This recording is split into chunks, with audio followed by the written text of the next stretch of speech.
166 tunjukkan diriku yang sebenarnya. Bagaimana dengan ini? Kami berdua akan mengambil sebagian dari uang kami dan memasukkannya ke dalam kotak timah kecil ini. Kemudian pengeluaran umum keluarga kami akan diambil dari sini. Dan kita bisa menghabiskan sisa uang kita sendiri, saran Su Bei. Pengeluarannya pasti besar, tidak peduli bagaimana dia mengurangi pengeluarannya, kehidupan di industri hiburan itu mahal.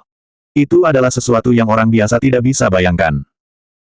Tentu saja, dia tidak bisa membiarkan Lu Heting menanggung pengeluaran pribadinya. Itulah mengapa dia menyarankan agar mereka dapat menghabiskan sisa uang mereka secara individu.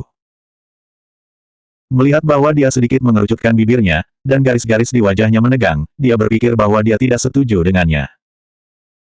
Namun, dia benar-benar ingin dia setuju. Kalau tidak, bagaimana dia bisa membiayai pengeluaran keluarga mereka yang besar dengan gajinya sebagai sopir? Jadi dia tersenyum dan berkata, apakah Anda keberatan jika saya bertanya tentang gaji bulanan Anda? Jika Anda melakukannya, maka Anda tidak perlu memberi tahu saya. Lu Heting benar-benar tidak ingin Su Bei bekerja terlalu keras. Wanitanya seharusnya tidak hidup untuk bekerja hanya untuk menghemat uang. Dan gajinya. Gaji para pengemudi di grup Lu diurus oleh beberapa karyawan yang ditunjuk. Sebagai CEO perusahaan, dia tidak perlu peduli dengan hal sepele seperti itu. Singkatnya, dia tidak tahu berapa penghasilan para pengemudi di perusahaannya. Lu Heting berpikir sejenak. Karena dia benar-benar tidak tahu tentang masalah sepele seperti itu, dia ragu-ragu sejenak dan memilih nomor yang konservatif. Lebih dari 100.000. Jika gaji bulanannya lebih dari 100.000, Su Bei seharusnya lega. Su Bei tertawa. Lebih dari 100.000. Anda sedang berbicara tentang gaji tahunan Anda, kan? Tampaknya grup Lu memperlakukan karyawannya dengan cukup baik. Jika gaji tahunan Anda di sana sebagai sopir lebih dari 100.000, maka Anda mendapatkan lebih dari 10.000 sebulan. Jadi bagaimana kalau kita memasukkan masing-masing 5.000 ke dalam kotak ini untuk pengeluaran rumah tangga kita? Apakah itu akan baik-baik saja? Su Bei berpikir bahwa 10.000 akan cukup untuk menutupi semua pengeluaran pokok mereka dalam keluarga. Dia bisa membeli lebih banyak barang untuk keluarga pada waktu-waktu biasa. Saya akan menaruh semua gaji saya di sana. Bagaimanapun, perusahaan membayar kebutuhan sehari-hari saya, makanan, transportasi, uang sekolah Gun-Gun, dan biaya Bibi Chen. Saya biasanya tidak perlu mengeluarkan uang. Lu Group layak menjadi perusahaan besar. Itu memperlakukan karyawannya dengan baik, dan manfaatnya sangat bagus. Su Bei puas dengan status pribadi Lu Heting. Meskipun dia tidak terlalu kaya, Dabao bisa menjalani kehidupan yang stabil bersamanya di masa depan. Lu Heting berkata dengan suara rendah, Su Bei, kebanyakan wanita di industri hiburan ingin menikah dengan keluarga kaya, jadi mereka tidak perlu bekerja terlalu keras untuk mempertahankan gaya hidup mereka. Wanita-wanita ini juga memiliki kesempatan untuk bertemu dengan semua jenis orang kaya. Pernahkah Anda berpikir untuk menikahi seorang CEO? Dia telah menanyakan pertanyaan ini sebelumnya, dan dia menjelaskan bahwa dia membenci kehidupan pertukaran dan perdagangan. Itulah mengapa dia tidak punya pilihan selain menyembunyikan identitas aslinya. Dia takut dia akan menakut-nakutinya lagi. Namun, dia tidak bisa tidak bertanya lagi kali ini. Jika dia bisa menerimanya sedikit saja, dia bisa membuat jalannya di industri lebih lancar. Senyum di wajah Su Bei berangsur-angsur menghilang, dan dia menatap Lu Heting dengan serius. Kemudian dia berkata dengan sungguh-sungguh, jangan khawatir. Sejak saya kembali kepada Anda, saya tidak pernah berpikir untuk menjaga hubungan yang tidak jelas dengan pria lain di industri hiburan. Saya tahu apa yang harus dilakukan. Su Bei, bukan itu maksudku. Lu Heting menyadari bahwa kata-katanya membuatnya salah paham. Tidak peduli apa maksudmu sebenarnya. Saya hanya ingin menunjukkan diri saya yang sebenarnya, kata Su Bei serius. Dia mengangguk. Aku juga akan menjaga jarak dari wanita lain. Tentu saja, inilah yang selalu dia lakukan. 167 Ketahui dan pahami benar dan salah. Melihat bahwa Lu Heting sangat serius, dan matanya menjadi gelap, Su Bei tertawa dan berkata, mengapa kamu begitu serius? Selain itu, bagaimana saya bisa berharap memiliki suami CEO? Hidup dalam keluarga kaya itu sulit. Itu di luar imajinasi orang luar. Keluarga Su, tempat asalku, tidak begitu kaya. Tapi itu menyembunyikan intrik yang tak terhitung jumlahnya. Jika suami saya adalah seorang CEO yang kaya, saya tidak akan pernah ingin kembali ke kehidupan seperti itu dan menanggung kesulitan. Jika Dabao tinggal di keluarga kaya dan berkuasa, dan dia akan berjuang seperti dia ketika dia masih kecil, dia lebih suka dia tinggal di Amerika Serikat tanpa ayah. Dia tidak ingin dia dikirim ke panti asuhan seperti dia. Dia tidak bisa tidak mengingat hari itu ketika Su Xingfu dengan tegas mengirimnya ke panti asuhan. Saat itu, dia menangis dan menolak untuk pergi. Lengannya dengan erat menggenggam meja di rumah, tetapi dia dengan kejam menariknya dan menyeretnya keluar dari rumah mereka. Juga, ketika dia akhirnya kembali ke keluarga Su, Su Ziqin dan Su Huixian menjebaknya berulang kali. Tidak ada yang mau benar-benar mempercayai kesedihan dan keputusasaannya, bahkan Su Xingfu. Itulah mengapa dia menganggap Duluo sebagai satu-satunya penyelamatnya saat itu. Dia ingin pergi bersamanya sesegera mungkin, jauh dari keluarga Su dan orang-orang itu. Namun, bahkan Duluo tidak pernah benar-benar mempercayainya. Dan keluarga Du mungkin juga merupakan kandang yang mirip dengan keluarga Su. Sejak itu, Su Bei menjadi tidak puas dengan keluarga kaya. Untungnya, Lu Heting bukan orang kaya. Dia tidak memiliki hubungan yang rumit, dan dia sabar dan baik kepada anaknya. Pria seperti dia sangat langka, dan dia beruntung memilikinya. Sedikit kekecewaan melintas di mata Lu Heting. Jika dia memberitahu Su Bei identitas aslinya, dia akan meninggalkannya tanpa ragu-ragu, bukan? Lu Heting, kamu akan selalu memperlakukan Gun Gun dengan baik, kan? Maukah Anda berusaha keras untuk melindungi, mencintai, dan mempercayainya bahkan jika dia membuat kesalahan dan membuat Anda marah? Dia mungkin kadang-kadang ceroboh dan menyinggung seseorang yang Anda sukai dan hormati. Tapi, apakah kamu akan selalu menoleransi dan memahaminya? Su Bei tiba-tiba bertanya dengan serius, mengubah topik pembicaraan. Lu Heting memandangnya, bertanya-tanya mengapa dia menanyakan pertanyaan itu. Apakah dia ingin tahu siapa yang lebih penting baginya, Gun Gun atau dia? Atau dia punya maksud lain? Dia menatapnya dengan serius dengan tekad kuat di mata hitamnya yang dalam. Aku akan melakukannya, Su Bei. Dia anak laki-lakiku. Sebagai seorang ayah, saya akan mengambil semua tanggung jawab untuknya. Saya mencintai dan mempercayainya, jadi saya akan membesarkannya. Dan yang lebih penting, saya akan mengajarinya untuk mengetahui dan memahami benar dan salah. Tetapi jika dia membuat Anda tidak bahagia, saya juga akan mencoba yang terbaik untuk melindungi Anda, sehingga Anda tidak akan dirugikan di rumah. Lu Heting berpikir bahwa ayah dan suami yang bertanggung jawab harus melakukan hal ini. Bibir Su Bei melengkung menjadi senyum manis. Dia tidak mengecewakannya. Dia tahu bahwa dia pasti akan memperlakukan Dabao sama persis dengan Gun Gun. Terima kasih, Lu Heting. Dengan cara ini, saya tidak akan memiliki terlalu banyak penyesalan dalam hidup saya, dan saya dapat menemukan orang yang dapat dipercaya untuk Dabao. Dia berjalan ke arahnya dan memegang tangannya erat-erat sebelum dia bergegas kembali ke kamarnya. Merasakan kelembutan dan keharuman kulitnya yang menempel di telapak tangannya, sentuhan kepuasan melonjak dari lubuk hati Lu Heting. Dia berpikir bahwa bagian kedua dari kata-katanya menyenangkan Su Bei. Tapi sebenarnya, itu adalah bagian pertama dari kata-katanya yang membuatnya merasa lebih lega. Berbaring di tempat tidur dan memegang Gun Gun di lengannya, Su Bei dalam suasana hati yang baik. Sekarang tidak ada masalah dengan Lu Heting, dia hanya perlu menunggu Dabao akhirnya memutuskan untuk tinggal bersama mereka. 168 pakaian yang cocok. Keesokan harinya, Lu Heting mengenakan pakaian yang dia dan Su Bei beli kemarin. Dia mengenakan t-shirt putih bersih dan sederhana, celana pendek denim, dan sepasang sepatu putih sederhana. Su Bei juga selalu berpakaian seperti ini. Jadi dia berpikir bahwa mereka adalah pasangan yang mengenakan pakaian yang serasi hari ini. Dalam benaknya, dia membentuk bayangan dirinya dan Su Bei berdiri bersebelahan. Dia sangat puas dengan hasil imajinasinya sehingga matanya berbinar.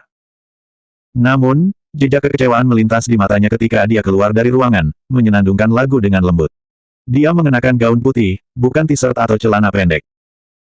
Tetapi dengan wajahnya yang cantik dan temperamennya yang muda, gaun putih yang sederhana dan biasa terlihat sangat berbeda pada dirinya.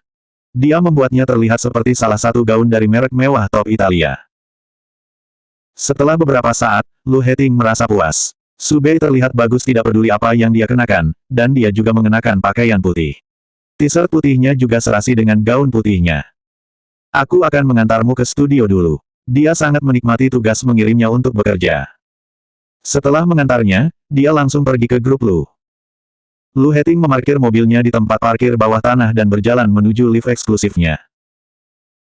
Seorang penjaga keamanan dengan cepat berlari ke arahnya dan berkata, "Tuan, mohon tunggu sebentar. Tamu dan karyawan harus lewat sini. Ini adalah lift eksklusif untuk CEO." Penjaga keamanan di gedung ini jarang melihat Lu Heting. Tetapi mereka dengan mudah mengenalinya karena dia sangat tinggi dan menarik perhatian. Dia mengenakan jas dan kemeja sepanjang tahun. Bahkan jika mereka tidak bisa melihat wajahnya hampir sepanjang waktu, mereka masih bisa mengidentifikasi dia dari temperamennya. Tapi untuk pertama kalinya, dia mengenakan sesuatu yang biasanya tidak dia pakai hari ini. Jadi bahkan penjaga keamanan tidak mengenalinya. Pada saat penjaga keamanan mendekati Lu Heting, dia sudah menggunakan sidik jarinya untuk membuka lift eksklusif dan masuk.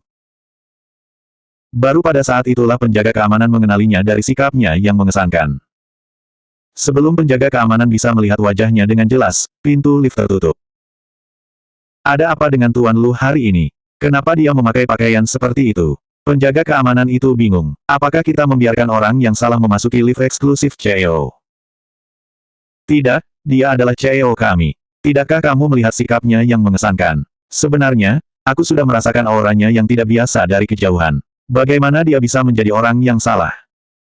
Lift membawa Lu Heting ke lantai paling atas. Asistennya berlari ke arahnya, hanya untuk tercengang saat melihat pakaiannya. Bapak, Lu, apa, kau akan berlibur? Asisten itu bertanya dan berpikir dalam hati, tapi dia tidak meminta saya untuk mengubah jadwalnya. Apa yang salah dengannya? Meskipun dia terlihat sangat tampan dengan pakaiannya, itu bukanlah pakaian yang pantas untuk konferensi dan kegiatan kantor lainnya. Sebagai asistennya, haruskah saya mengingatkannya untuk tidak berpakaian seperti ini? Lu Heting sepertinya telah membaca pikiran asistennya, jadi dia berkata, bawa jasku ke sini sebelum acara formal. Baik, Tuan Lu. Asisten menyeka keringat di dahinya. Lu Heting memiliki jas cadangan di kantornya. Tapi apa yang terjadi? Dia benar-benar bingung. Di studio Feng Sang, semua orang tahu bahwa Wei Lan telah memutuskan untuk menempatkan Lin Yu dan Su Bei di sampul depan. Dan Zhuang Wenhao dan Su Huixian akan ada di sampul belakang. Adapun model lain, yang seharusnya berada di sampul secara kolektif, mereka hanya bisa muncul di halaman dalam sekarang. Hal ini tentu saja membuat mereka merasa sangat tidak nyaman. Huixian, apakah itu benar? Seseorang bertanya dengan masam. 169 kata-katanya sekarang dapat mengubah segalanya.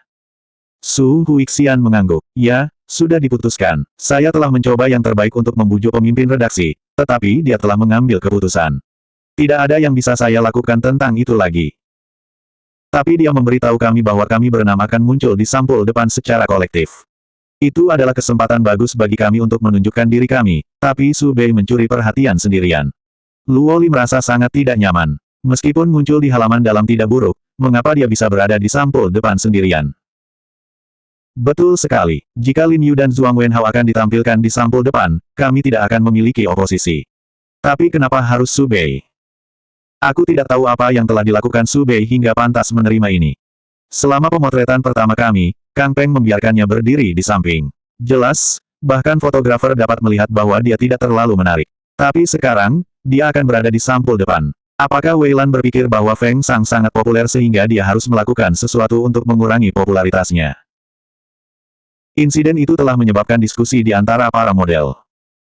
Tapi masalah ini adalah kesimpulan yang sudah pasti. Bahkan jika semua orang berteriak, itu tidak berguna. Wei Lan membatalkan rencana liburannya. Putrinya Meng Meng akan menghabiskan liburan bersamanya, jadi dia membawanya ke studio. Pertama, dia ingin melihat Lin Yu, yang merupakan kesempatan yang sangat langka. Kedua, karena susunan model diubah, dia harus berada di sana secara pribadi untuk berkomunikasi dengan semua orang. Dalam hal gaya, status, dan posisi, Feng Sang memiliki keunggulan mutlak. Jadi dia datang ke sini hanya untuk memberitahu mereka tentang perubahan yang dia buat. Semua model terdiam di depan Wei Lan. Tetapi meskipun mereka tidak mengatakan apa-apa, mereka sangat tidak yakin di dalam hati mereka. Terima kasih, semuanya, atas kerja sama Anda. Saat syuting ini selesai, aku akan mentraktir kalian semua untuk makan malam, kata Wei Lan untuk menghibur mereka. Su Bei mengedipkan mata pada Lin Yu dari kejauhan dan memberinya tatapan yang hanya bisa dimengerti oleh mereka berdua. Matanya berkata, Lin Stone, kamu membuatku terkesan. Anda telah mengambil alih halaman sampul depan. Tentu saja, itulah aku. Dia sebenarnya tidak terkejut dengan hasil ini. Beberapa majalah yang menampilkannya sebelumnya bahkan lebih terkenal daripada Feng Sang. Melihat Luo Li masih sangat marah, Su Huixian berkata dengan suara rendah, lupakan saja. Jangan terlalu cerewet lagi. Jika Wei Lan mengatakan bahwa foto Su Bei lebih baik, maka foto Anda di halaman dalam mungkin juga akan diganti. Betulkah, Wei Lan mungkin bisa menghilangkan kesempatanku untuk muncul di halaman dalam? Yah, Feng Sang juga telah menghabiskan banyak uang untuk mengundangku ke sini, gumam Luoli. Jangan memikirkan hal-hal terlalu sederhana. Justru karena mereka telah menghabiskan uang untuk Anda. Selama mereka telah memberi Anda uang, mereka dapat memiliki keputusan akhir untuk segala hal lainnya. Pernahkah Anda mendengar tentang seorang aktris yang telah bekerja sangat keras untuk syuting lusinan episode serial TV, tetapi pada akhirnya, sutradara telah menghapus semua adegannya hanya karena kata-kata pemeran utama wanita. Su Bei bersama Lin Yu sekarang. Kata-katanya sekarang dapat mengubah segalanya, jelas Su Huixian. Luoli merasa jantungnya tersentak. Apa yang dikatakan Su Huixian itu mungkin. Jika dia membiarkan Su Bei terus seperti ini, dia mungkin kehilangan kesempatan untuk ditampilkan bahkan di halaman dalam. Dia melihat ke arah Su Bei. Hari ini, mereka akan menembak dengan pakaian renang mereka. Su Bei sudah berganti pakaian renang dan sedang melakukan pemanasan di tepi kolam renang, memperlihatkan sepasang kaki yang sangat panjang. Sebagai seorang supermodel, Su Bei memiliki sosok yang baik. Dia lebih tinggi, kakinya ramping dan lebih lurus, dan pinggangnya lebih lembut dari mereka. Dewa sepertinya telah menyayanginya dan memberinya segalanya dengan lebih baik. Wajahnya yang kecil memiliki fitur wajah yang indah dan seterang berlian. 170 harus memiliki dendam terhadapnya. Luoli berkata bahwa Su Bei tidak cukup baik untuk menjadi sampul depan atau menjadi mitra Lin Yu. Tapi dia tahu secara rasional bahwa Su Bei benar-benar layak untuk itu. Jika Su Bei tidak layak berada di sampul depan, maka tidak ada orang lain di sini yang layak. Saat Su Bei sedang melakukan pemanasan, seorang gadis berusia sekitar 6 atau 7 tahun berlari ke arahnya dan mengatakan sesuatu padanya. Terlihat sangat sabar, Su Bei berjongkok dan berbicara dengan gadis kecil itu dengan serius. Luoli sekilas mengenali gadis kecil itu. Dia adalah Meng Meng, putri Wei Lan. Tampaknya Meng Meng dan Su Bei sangat dekat. Mereka mengobrol dengan gembira, dan pemandangannya sangat harmonis. Su Bei benar-benar pandai merencanakan. Pertama, dia telah mengundang Lin Yu untuk menjadi pasangannya. Dan sekarang, dia menjilat seorang gadis kecil. Jika gadis kecil itu adalah putri orang lain, aku yakin dia tidak akan sesabar itu, pikir Luoli marah. Su Bei punya anak, dan dia sangat menyukai anak-anak, jadi dia sangat sabar dengan semua anak. Ketika Meng Meng mendekatinya dan mengajukan pertanyaan, dia tersenyum dan mengobrol dengan gadis kecil itu. Setelah mengobrol dengannya, Meng Meng berlari ke arah Wei Lan dengan semangat tinggi. Wajah Luoli tiba-tiba menjadi pucat. Jika Su Bei terus bertingkah seperti ini, dia pasti akan menggunakan hubungannya dengan Lin Yu dan Wei Lan untuk menghapus foto model lain. Dia telah menyinggung Su Bei beberapa kali karena persahabatannya dengan Su Huixian. Jadi Su Bei pasti punya dendam padanya. Jika Su Bei meminta foto seseorang untuk dihapus, kemungkinan besar itu adalah miliknya. Kata-kata Su Huixian berulang kali melayang di benak Luoli, kata-kata Su Bei sekarang dapat mengubah segalanya. Begitu kata-kata itu berakar dan tumbuh di hatinya, mereka akan dengan cepat tumbuh seperti pohon yang menjulang tinggi. Dia mengepalkan tinjunya begitu erat sehingga kuku jarinya menancap di telapak tangannya. Jika dia tidak dapat menemukan cara untuk menyelamatkan dirinya sendiri, dia akan benar-benar menjadi bukan siapa-siapa kali ini. Luoli mengerutkan kening, memikirkan cara. Melihat Meng Meng berdiri di samping Wei Lan, dia mendapat ide. Saat ini, sepertinya ini adalah satu-satunya cara untuk menyelamatkan dirinya sendiri. Dalam waktu singkat, dia menemukan kesempatan. Ada 2 kolam renang di studio, yang agak jauh dari satu sama lain. Orang-orang lainnya sedang syuting di kolam renang pertama sementara Wei Lan pergi ke kantor untuk mengobrol dengan Lin Yu. Meng Meng sedang bermain dengan sekretaris Wei Lan di tepi kolam renang lain di mana tidak ada penembakan yang terjadi. Luoli menyiapkan kamera, menyingkirkannya, dan berjalan ke arah mereka. Meng Meng ingin minum jus, tetapi sekretaris tidak bisa meninggalkannya sendirian. Jadi ketika dia melihat Luoli mendekati mereka, dia merasa lega. Dia pergi mengambil jus untuk Meng Meng. Mengambil keuntungan dari kepergian sekretaris, Luoli berjalan menuju Meng Meng dan berdiri di belakang gadis kecil itu. Kemudian dia diam-diam mengulurkan tangan jahatnya dan dengan lembut mendorong Meng Meng ke kolam renang. Meng Meng sedang bermain dengan gembira, dan kedua kaki kecilnya secara acak mendayung di air. Jadi ketika dia didorong ke kolam renang, dia tertangkap basah dan jatuh tanpa daya. Dia menamparkan air dengan panik, ingin berteriak minta tolong. Tapi dia bahkan tidak punya kekuatan untuk mengeluarkan suara. Kepala kecilnya masuk dan keluar dari air, dan tangan kecilnya tak berdaya mencoba meraih sesuatu. Namun, dia terlalu kecil, dan dia tidak memiliki kemampuan untuk mengatasi situasi sama sekali. Dia hanya bisa tanpa daya membiarkan air menenggelamkannya. Luoli hendak melompat ke kolam renang untuk menyelamatkannya. Tapi sebelum dia bisa bergerak, sosok anggun melompat ke kolam renang satu langkah di depannya. Orang itu dengan cepat mengangkat Meng Meng keluar dari air, membawanya ke tepi kolam, dan dengan cepat melakukan pertolongan pertama untuk menghidupkannya kembali. Selanjutnya bab 171 rencananya hancur.